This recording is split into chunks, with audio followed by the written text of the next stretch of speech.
আমরা নবীন, আমরা তরুণ, আমরা জাতি, ভবিষ্যৎ দেশ ও জাতি সেবাই হবে, দেশ ও জাতি সেবাই হবে আমাদের জীবনে শপথ। শিক্ষা, নৈতিকতা, মানবতা, দেশপ্রেম আমাদের চলার নীতি, আমাদের চলার নীতি। এটাই মজিদ জরিনা ফাউন্ডেশন স্কুল কলেজে মূলনীতি। বিসমিল্লাহির রহমানির রহিম। প্রিয় শিক্ষার্থীবৃন্দ, আশা করি সকলেই ভালো আছো। Majid Zarina foundation school and কলেজের অনলাইন ক্লাসে আজকে 10ম শ্রেণীর ইংরেজি প্রথম পত্র নিয়ে আমি যথারীতি আছি তোমাদের সাথে মোহাম্মদ রাহেল উদ্দিন। তোমাদের সবাইকে আমি আমার ক্লাসে স্বাগত জানাচ্ছি। আজকে আমাদের আলোচ্য বিষয় হলো ইউনিট 5-এর লেসন 3, আর এই লেসন 3-এর শিরোনাম ম্যান অ্যান্ড ক্লাইমেট, মানুষ এবং জলবায়ু। আমরা জানি কোনো স্থানের 20 থেকে 30 বছরে ঘটে যাওয়া প্রতিদিনের আবহাওয়ার গড় অবস্থাকে বলা হয় জলবায়ু। এই জলবায়ুর সাথে মানুষের কি সম্পর্ক সেটা নিয়ে এখানে আলোচনা করা আছে। তো আমরা জানি যে এই প্যাসেজ থেকে similar word, opposite word, identification of different part of speech, identification of different sentence and কিছু বেসিক তথ্য এই বই থেকে নৈবেত্তিক আকারে তোমাদের তুলে দেওয়া থাকবে। তো চলো আমরা সব কিছু নিয়েই আলোচনা করব। দেখা যাক, আমরা প্যাসেজটা পড়া শুরু করি। দেখো, এখানে দেয়া আছে humans can neither change the sun's radiation not the earth's orbit around the sun. Human মানে আমরা জানি যে মানুষ। এই মানুষজন যেমন সূর্যের আলোর রিফ্লেকশন, যেমন সূর্যের বিকিরণ যেমন কমাতে পারে না বা পরিবর্তন করতে পারে না, তেমনি পৃথিবী যে সূর্যের চারদিকে ঘোরে এটাও পরিবর্তন করতে পারে না। Radiation means reflection of light. Orbit means movement around something, but they can control the increase in the amount of greenhouse gases and its effect on the atmosphere. কিন্তু এই মানুষজন পারে গ্রিনহাউস গ্যাসের নিঃসরণ এবং এগুলোর যে ফলাফল, এই দুটোকে মানুষ নিয়ন্ত্রণ করতে পারে। যে এই যে পৃথিবীতে গ্রিনহাউস গ্যাসের পরিমাণ বেড়ে যাচ্ছে, এটা আমরা যেমন নিয়ন্ত্রণ করতে পারি, এটা নিয়ন্ত্রণ করলে এটার যে প্রভাব বা খারাপ ফলাফল এটাও আমরা নিয়ন্ত্রণ করতে পারি। কন্ট্রোলের similar word check, CHECK, check, or shun, SHUN, shun. দেখো, আর ইফেক্টের সিমিলার ওয়ার্ড হলো ইম্প্যাক্ট। অ্যাটমসফিয়ারের সিমিলার ওয়ার্ড হলো বায়োস্ফিয়ার, BIOSPHERE, অথবা এনভায়রনমেন্ট। ইফেক্ট, অ্যাটমসফিয়ার, অ্যামাউন্ট, এগুলো সবগুলো নাউন। দেখো, only during the last 100 years carbon dioxide concentration has been raised alarmingly in the atmosphere. বলছে যে গত কয়েকশো বছরে 100 years 100 বছরে আমাদের পরিবেশে কার্বন ডাইঅক্সাইডের নিঃসরণ, উৎপাদন ভয়ঙ্কর আকারে বেড়ে গেছে। Concentration means emission, EMISSION, emission. Alarmingly হলো টেরিবলি, TERRIBLY, ভয়ঙ্করভাবে, এটা একটা অ্যাডভার্ব। কনসেন্ট্রেশন হলো নাউন। আমাদের পরিবেশে এগুলো ব্যাপকভাবে বেড়ে গেছে। And we humans can be held responsible for this, এবং আমরা যারা মানুষ আছি তারাই এর জন্য দায়ী। Responsible means liable, LIABLE, liable. The main cause of increase in carbon dioxide level in the atmosphere is the burning of fossil fuels। বলছে যে এই পরিবেশে কার্বন ডাই অক্সাইড বৃদ্ধির প্রধান কারণ হলো জীবাশ্ম জ্বালানি পোড়ানো। Increase means rise.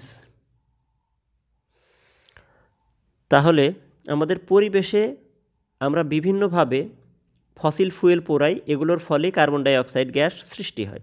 Burning means combustion, COMBUSTION, combustion. Since the end of the 19th century industrial activities increased rapidly giving rise to many factories.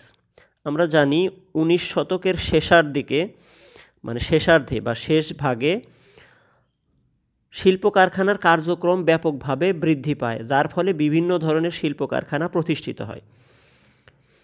19th century বলতে আমরা 1801 থেকে 1900 পর্যন্ত বোঝাই। তো এটার শেষ ভাগ মানে ফোর্থ হাফ, অর্থাৎ 1875 থেকে 1900 পর্যন্ত। আচ্ছা, rapidly means very fast. This factories required energy which was produced through the combustion of coal। এই যে শিল্প কারখানায় প্রয়োজনীয় যে শক্তি দরকার হয়, আর এই শক্তিগুলো বিভিন্ন ধরনের কয়লা, এই কয়লা পুড়িয়ে উৎপাদন করা হতো এই শক্তিটা। আগে একটা সময় খনি যখন ওইভাবে আবিষ্কার করা হয়নি, বিদ্যুৎ গ্যাস পাওয়া যায়নি ঠিকমতো, তখন কয়লা পুড়িয়ে মানুষ বিভিন্ন কাজ করত, শিল্প কারখানা চালাতো, মেশিন চালাতো, সব কিছু। কোল মিন্স COAL, এর উচ্চারণটা কৌল। কৌল শব্দ অর্থ কয়লা। ওকে, তারপর আমরা দেখব besides coal other sources of energy such as mineral oil and natural gas were also burned to heat our houses, run cars and airplanes or to produce electricity. তাহলে দেখো, কয়লা ছাড়াও আরও বিভিন্ন ধরনের শক্তি উৎস যেগুলো আছে, যেমন খনিজ তেল অর্থাৎ ডিজেল, কেরোসিন, পেট্রোল, অকটেন, এগুলো কিন্তু খনিজ থেকে পাওয়া যায়, এগুলোকে খনিজ তেল বা মিনারেল অয়েল বলে। এবং প্রাকৃতিক গ্যাস, এগুলো পুড়িয়ে আমরা ঘরবাড়ি কী করি, গরম রাখি, বিভিন্ন ধরনের যানবাহন চালাই, এবং এর সাথে আমরা উড়োজাহাজও চালিয়ে থাকি, এয়ারপ্লেনস মিন্স অ্যারোপ্লেনস। অথবা এগুলো পুড়িয়ে, এই যে খনিজ তেল, গ্যাস, এগুলো পুড়িয়ে আমরা বিদ্যুৎও উৎপাদন করি। Now a days about 85 million barrels of crude oil are burned daily. সারা পৃথিবীতে, পুরো বিশ্বজুড়ে প্রতিদিন প্রায় 85 মিলিয়ন ব্যারেল অপরিশোধিত তেল ব্যবহার করা হয়ে থাকে, পোড়ানো হয়ে থাকে। দেখো, 1 মিলিয়ন সমান 10 লাখ, তাহলে 85 million means 8 crore 50 lakhs, 8 crore 50 lakhs, অর্থাৎ 8 crore 50 lakh barrel. Barrel means আমরা ড্রাম, তেলের ড্রাম বলি। ক্রুড অয়েল, এই crude oil means unrefined oil, এগুলো আমরা পোড়াই। Every time a fossil raw material is burned. যখন আমরা তেলগুলো পোড়াই, তার অর্থ হলো যে ফসিল র ম্যাটেরিয়াল মানে প্রাথমিক অবস্থায় যে জীবাশ্ম জ্বালানি পাই, সেটাই আমরা পোড়াই। আমরা ফসিল বলতে বিভিন্ন জীবদেহ বা প্রাণীদেহ মাটিতে দীর্ঘদিন পচে যে জ্বালানি হয়, সেগুলো হলো fossil fuel. It releases carbon dioxide into the air. আর আমরা যখন এই র ম্যাটেরিয়ালগুলো পোড়াই, তখন কিন্তু এখান থেকে কার্বন ডাইঅক্সাইড আমাদের বাতাসে মিশে যায়। রিলিজ মিন্স সেট ফ্রি, মুক্ত করে দেওয়া, ছেড়ে দেওয়া, অর্থাৎ লিভ, LEAVE। দেখো, বার্ন একটা BURN একটা ভার্ব, এই ভার্বের পাস্ট ফর্ম বার্নড BURNT অথবা BURNED, দুটাই রাইট। যেটা টি সেটা ব্রিটিশ ইংলিশ, যেটা ED সেটা আমেরিকান ইংলিশ। তো আমরা দুই ধরনের ইংরেজি শিখব, যেটা যেখানে প্রয়োজন। চলো আমরা নেক্সট পেজে যাই। এখানে আরও আলোচনা করা আছে, দেখো আমরা নেক্সট পেজে দেখব। Therefore it is clear that more and more greenhouse gases like carbon dioxide are being generated worldwide by humans. আমরা এখন স্পষ্টভাবে বুঝতে পারছি যে সারা পৃথিবী জুড়ে এই মানুষ কর্তৃক বিভিন্ন ধরনের গ্রিনহাউস গ্যাস, যেমন কার্বন ডাইঅক্সাইড, এই কার্বন ডাইঅক্সাইডের মতো গ্রিনহাউস গ্যাসগুলো সারা বিশ্বব্যাপী বেশি বেশি উৎপাদিত হচ্ছে। এটা একটা প্যাসিভ ভয়েসের সেন্টেন্স, আর being generated. Moreover we are also strengthening the greenhouse effect by deforestation, which means cutting down trees. Deforestation বলতে গাছপালা কেটে ফেলাকে বোঝায়। এই ডিফরেস্টেশনের দ্বারা আমরা দিন দিন কী করছি, এই গ্রিনহাউস গ্যাসগুলোকে আরও শক্তিশালী করছি। স্ট্রেংথেনিং, স্ট্রেংথ, STRENGTH, স্ট্রেংথ হলো নাউন, তার সাথে ইএন যুক্ত করে ভার্ব করানো হয়েছে, অর্থাৎ শক্তি বৃদ্ধি করা। আমরা এই গ্রিনহাউস ইফেক্টগুলোকে আরও ত্বরান্বিত বা বৃদ্ধি করতেছি। কি করে? বিভিন্ন ধরনের গাছপালা আমরা কেটে ফেলছি এইভাবে। তাহলে দেখো, স্ট্রেংথেন অর্থাৎ এমপাওয়ার, EMPOWER, শক্তিশালী করা অথবা make strong. Every year, enormous areas of forests are destroyed by people to obtain wood and to clear regions for mining and to create pasture. দেখো, প্রত্যেক বছর আমরা অসংখ্য এলাকা জুড়ে গাছপালাগুলো ধ্বংস করে ফেলছি। ডেস্ট্রয়েড অর্থাৎ কলাপসড, COLLAPSED, কলাপসড। কী কারণে? এই গাছপালা ধ্বংস করার কারণ হলো টু অবটেইন উড, অর্থাৎ কাঠ সংগ্রহ করা। Obtain means collect. And to clear regions for mining, regions মানে অঞ্চল। বিভিন্ন বনাঞ্চল আমরা পরিষ্কার করে ফেলছি। কী কারণে? বিভিন্ন ধরনের খনি আবিষ্কার, যেমন তেলের খনি, গ্যাসের খনি, কয়লার খনি ইত্যাদি। এগুলো পাওয়ার জন্য আমরা এই গাছপালা কেটে ফেলি। এর কারণ হলো আমরা জানি যে গাছপালা এবং এই বনাঞ্চলের মধ্যে বিভিন্ন প্রাণী থাকে, এগুলো মরে পচে গিয়েই একসময় এই ফসিল ফুয়েল হয়, কয়লা, গ্যাস, তেল এগুলো পাওয়া যায়। তাই আমরা যেখানে বনাঞ্চল আছে সেগুলোই কেটে ফেলি। এছাড়া আমরা এই এলাকাগুলো কেটে অনেক সময় চারণভূমিতে রূপান্তর করি। ক্রিয়েট পাস্চার, পাস্চারের similar word meadow, MEADOW। Meadow শব্দের অর্থ চারণভূমি, যেখানে পশু পাখি, পাখি নয়, জাস্ট ক্যাটল, গবাদি পশু, ডোমেস্টিক অ্যানিমেলসগুলো ঘাস খাওয়ার জন্য যায়, সেগুলোকে বলা হয় পাস্চার অথবা meadow. This loss of the forest causes dual problems. এই যে গাছপালা ধ্বংসের ফলে দুই ধরনের সমস্যা সৃষ্টি হয়। Dual means double, DOUBLE। Trees that R burned up release large volumes of carbon dioxide gas into the air. যে গাছপালাগুলো আমরা কেটে ফেলি বা পুড়ে ফেলি, এগুলো আমাদের বায়ুতে বিশাল পরিমাণে কার্বন ডাইঅক্সাইড গ্যাস ছেড়ে দেয়। এখানে volume means amount. On the other hand, as forest absorb A lot of carbon dioxide from the air and deliver oxygen instead. আবার অপর পক্ষে আমরা জানি গাছপালাগুলো এই বাতাস থেকে কার্বন ডাইঅক্সাইড শুষে নেয় এবং বাতাসে আবার অক্সিজেন ছেড়ে দেয়। Deliver means give, serve. তাহলে we also destroy an important store house of carbon dioxide when we clear forest.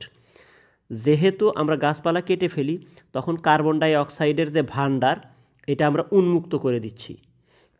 দেখো, কার্বন ডাইঅক্সাইড সংরক্ষিত থাকে হলো এই গাছপালার মধ্যে। যখন আমরা গাছপালা কেটে ফেলবো, তখন সেই কার্বন ডাইঅক্সাইড আর থাকার জায়গা পাবে না, বাতাসে ভেসে বেড়াবে। তো দেখো, instead means in lieu, INLIEU, lieu মানে পরিবর্তে। দেখো, ডেস্ট্রয় মিন্স কলাপস, আমরা বলছি, কিন্তু ইম্পর্টেন্টের সিমিলার ওয়ার্ড হলো সিগনিফিক্যান্ট, SIGNIFICANT, সিগনিফিক্যান্ট। আচ্ছা, ফরেস্টের similar word jungle, JUNGLE, jungle, or wood, WOOD, would.